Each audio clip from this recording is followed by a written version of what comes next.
दिखाई दे रहा है, मतलब वो हिंदू था, हिंदू है और हिंदू ही रहेगा।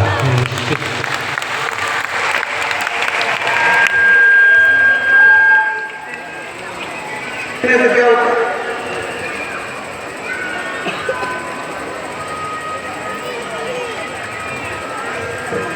एक बड़ा अच्छा हम बात कहें आप लोग, एक व्यक्ति का नाम था छेदालाल। जम के बोलो, कौन सा नाम था? छेदालाल। अब छेदालाल, उसको लोग, उसके दोस्त जो थे सब चिढ़ाने लगे, छेदालाल छेदालाल करके, तो उसको बड़ा बुरा लगा। उसने कहा अपन को तो अपना धर्म में, हिंदू धर्म में रहना ही नहीं, तो अपन को और चले गए वो किसी पीर पैगंबर के पास में, और वहाँ जाकर उसने अपना धर्म चेंज कर और कहा कि अब मैं अब यहाँ पर अब मैं इस धर्म में रहूँगा। तो उसने कहा, मौलवी साहब मैंने धर्म चेंज कर लिया, अब मेरा नाम चेंज करो। तो मौलवी साहब ने पूछा तुम्हारा नाम क्या था? पता छेदालाल। ठीक है, तो आज से तुम्हारा नाम रहेगा सुराग अली। क्या नाम रहेगा? सुराग अली। अब उसमें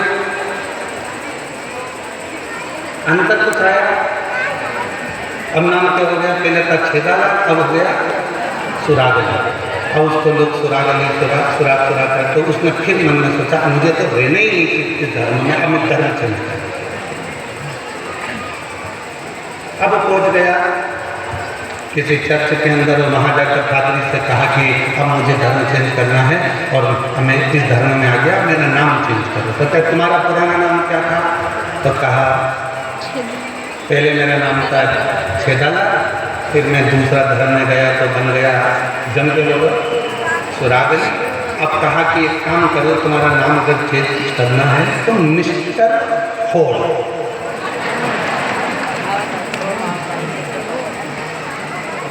मिस्टर होल। अंतर आया, पहले भी छेदालाल था, बीच में भी छेदालाल था, आखिरी में भी छेदालाल था।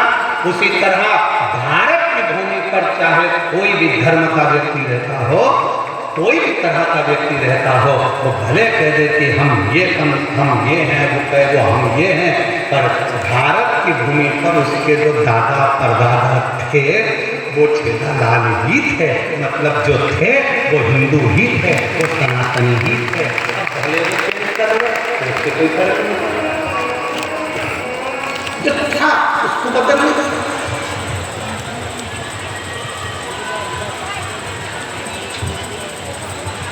हम सब इस भारत माता की संतान हैं। ये भारत माता, ये राष्ट्र हमारा है और हम इस राष्ट्र की ओर हैं। अब उसमें कुछ चेंज करे कि नहीं, काम में तो मैं नहीं मानता। मैं तर्क शास्त्र वाले कहते हैं कि हम नहीं मानते, कि लोग कह देते हैं कि अपने भारत में तो भगवान को जल चढ़ाते हैं, अपने भारत में तो ऐसा होता है, अपने भारत में वैसा होता है, हमारे अपने भारत में। तो भाई भारत में रहते हो तो विश्वास तो करना ही पड़ेगा, और अगर तुम भारत में रहने के बाद भी हमारे राम कृष्ण हनुमान और शिव पर भरोसा नहीं कर सकते तो फिर भारत छोड़ो और दूसरे देश में जाकर रहो।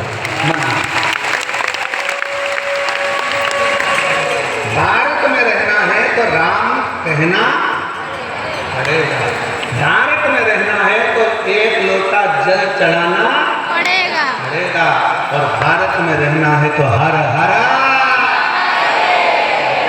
करना पड़ेगा। और अगर तुम्हारा तर्क चल रहा है कि एक लोटे जल से क्या होगा, शिव जी को मनाने से क्या होगा, हनुमान जी की चालीसा पढ़ने से क्या होगा, राम रक्षा स्त्रोत पढ़ने से क्या होगा, राम मंदिर से क्या होगा, हनुमान मंदिर से क्या होगा, विश्व मंदिर से क्या होगा, यदि तुम्हारे तर्क चल रहे हैं तो फिर तुम्हें यहाँ रहने का हक भी नहीं है। तुम जब इतनी दूसरे देश की इतनी बड़ाई कर रहे हो तो जाओ ना, बोलिए कर रहे हो, कौन मना कर तुमको रहे। मम्मी इधर आई जाए, खाते भारत का, भारत में, सोते भारत में, कमाते भारत में, और बड़ाई करके चाइना में इतनी तरक्की करी, चले जाए।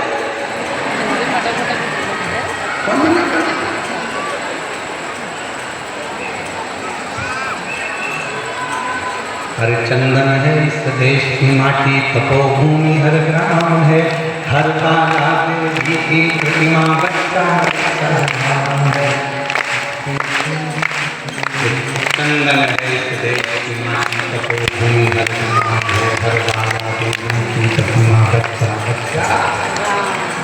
और जिसके से निज समर भूमि पर धाया करते जीता है, उसी माटी के हल्के नीचे कैदी करती सीता है। चंदन है इस देश की माटी, तपोभूमि हर ग्राम है, हर बाला बेटी की प्रतिमा बच्चा है। ये वो धरा है जहाँ का एक एक कंकर शंकर है। ये वो धरा है जहाँ पर, ये वो वसुंधरा, ये वो भूमि है जहाँ पर शिव प्रकृति के रूप में विराजमान करते हैं। प्रकृति के रूप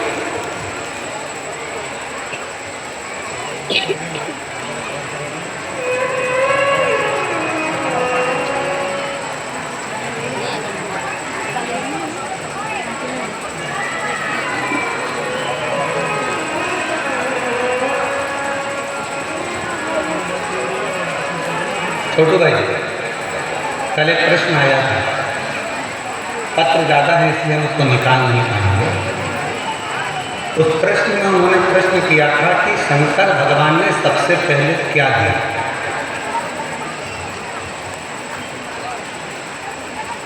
शिव महापुराण की कथा कहती है शिव को प्रकृति का देवता कहते हैं, तो शंकर भगवान ने सबसे पहले वृक्ष दिए। वृक्ष क्यों दिए कि इस पृथ्वी को जितना हरा भरा रखोगे उतना तुम्हें किसी दवाई और गोली की जरूरत नहीं पड़ेगी। तुम्हारा स्वास्थ्य अच्छा रहेगा तो तुम्हारा स्वास्थ्य अच्छा है तो भजन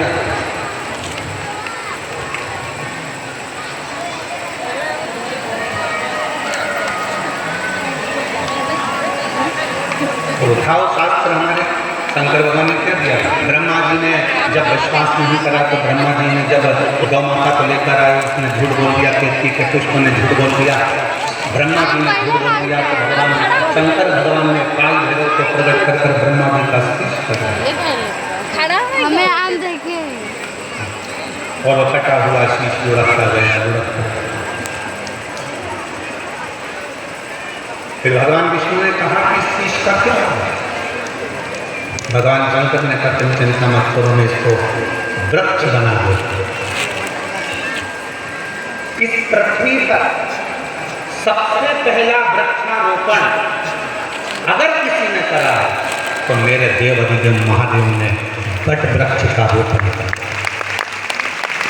इस भूमंडल पर सबसे पहला वृक्षारोपण अगर किसी ने करा तो मेरे शंकर भगवान ने ब्रह्मा जी के कटे हुए शीश को वट वृक्ष बना दिया था।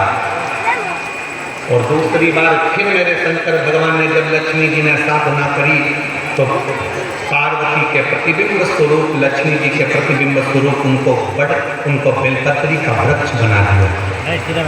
तीसरे नंबर पर शनि महाराज को तप करना था, तब साधना में लीन हो गए शनि महाराज, तब भगवान शंकर ने प्रसन्न होकर शनि महाराज को शनि का वृक्ष बना दिया।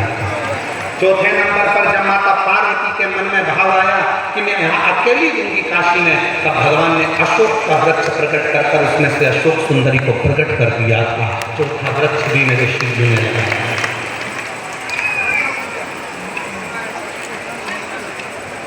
वट वृक्ष शिव जी ने लगाया, आम वृक्ष शिव जी ने लगाया, अशोक वृक्ष शिव जी ने लगाया, शमी वृक्ष शिव जी ने लगाया, बेलपत्र वृक्ष शिव जी ने लगाया। ये सारे वृक्ष भगवान शंकर जो प्रकृति के देवता हैं उन्होंने लगा। इसलिए हम आपसे निवेदन करना चाहेंगे, आने वाले समय में फरवरी में जब महाशिवरात्रि का दिन हो, उस दिन प्रत्येक घर से एक एक वृक्षारोपण जरूर होना चाहिए। गृह शिवरात्रि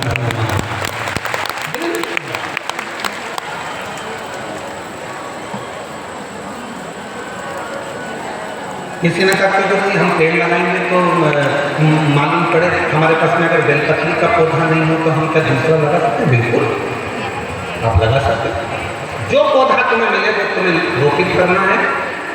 और हम तो अभी अगली कथा में प्रयास करेंगे कि आपको एक नंबर भी देंगे, उस नंबर पर पौधा लगाकर आप हमको अपना फोटो डालना। हम जैसे कथा आस्था चैनल पर चलती है तो आदि टीवी में कथा चलती रहेगी और आदि टीवी में आपके फोटो चलते रहेंगे कि किस किस ने वृक्ष लगाया है और किस किस ने प्रकृति की रक्षा के लिए ग्रीन लगाओ। हाँ, मोबाइल वृक्ष से हरी हरी लगाओगे सब लोग? ग्रीन शिवरात्रि मनाओगे सब लोग? हाथ उठाओ जरा सब लगाएंगे पक्का?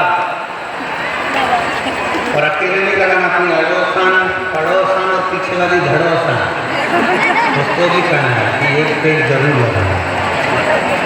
पक्का? हर हर